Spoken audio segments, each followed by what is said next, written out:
Hello everyone, this is Devangi Gupta and you are watching Creative English.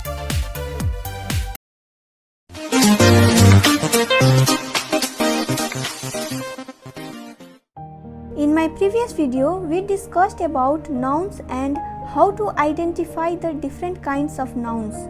We also looked at so many examples of common, proper, concrete, abstract and collective nouns.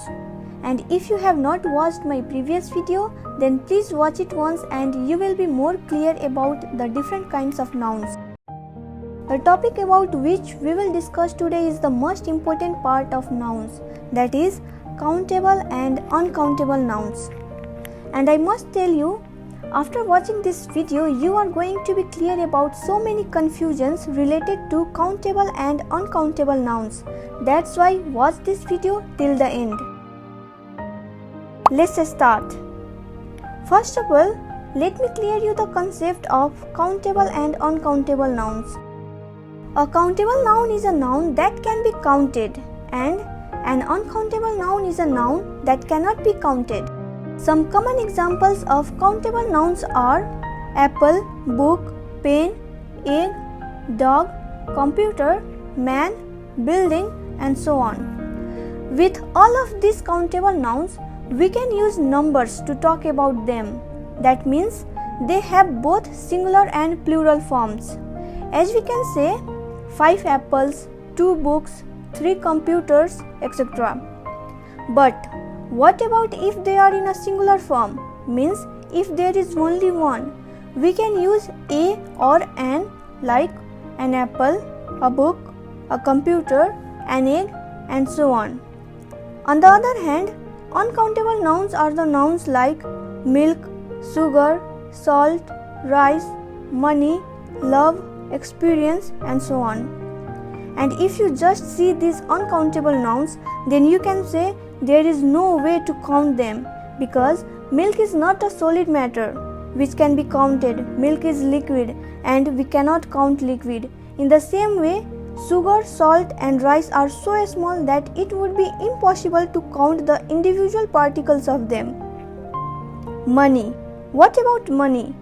Many people have confusion that money is countable noun, but that is totally incorrect. We can count notes, we can count coins, but we can never count money, because we never say 1 money, 2 monies, 3 monies or like that. It is incorrect. Notes and coins are countable nouns, but money is not a countable noun. It is an uncountable noun. Likewise, love and experience are abstract nouns, which we have already discussed in my previous video, that they are feelings and ideas, and most abstract nouns are uncountable. So with uncountable nouns, we cannot use plural forms and cannot use a or an.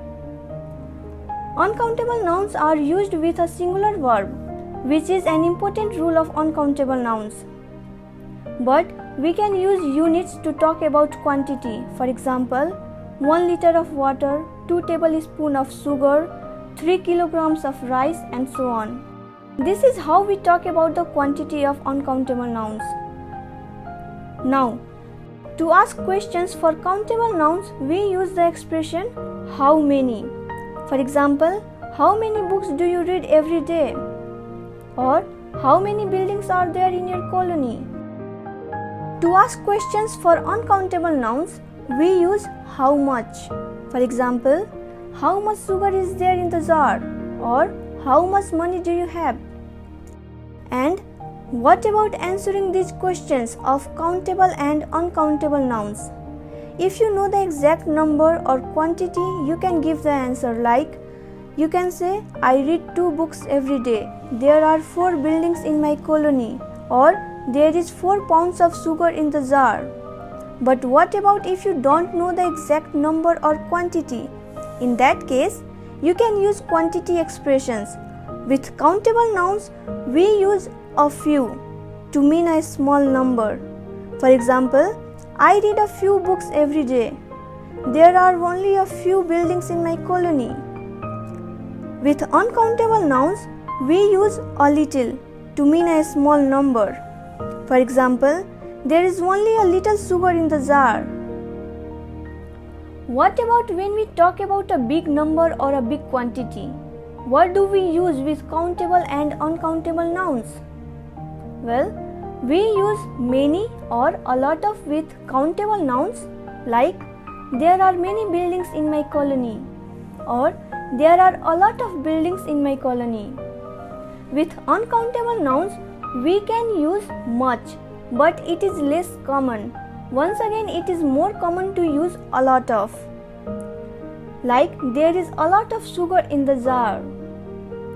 As you can notice here, a lot of can be used both with countable and uncountable nouns.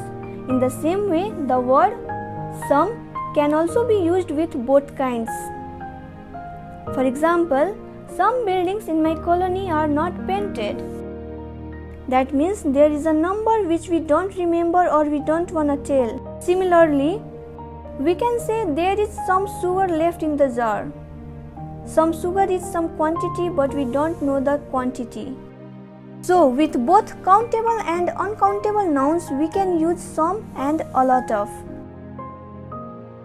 Another important part of countable and uncountable noun is that while doing comparison of quantity, many people get confused because they don't know the actual word to compare. But this video can clear up that confusion. With uncountable nouns, we need to use more than and less than. For example, you drink more glass of milk than Julie. And for opposite, Julie drinks less milk than you. With countable nouns, we need to use more than and fewer than to make comparisons of quantity. For example, there are more buildings in your colony than mine. For opposite, there are fewer buildings in my colony than yours. Remember, this is where a lot of people do mistake. They say there are less buildings, which is grammatically wrong. Because with countable nouns, we cannot use less. We have to use fewer to compare the number or quantity. We must keep that in mind. Alright, so today we discussed the important rules of countable and uncountable nouns, and I really hope you enjoyed this lesson. If there is any question, please don't forget to comment below. I will be so happy to see you there. To be with me in my following videos, please do like and subscribe this channel. It means a lot. Thanks for watching my video, and please don't forget to watch the rest of the videos.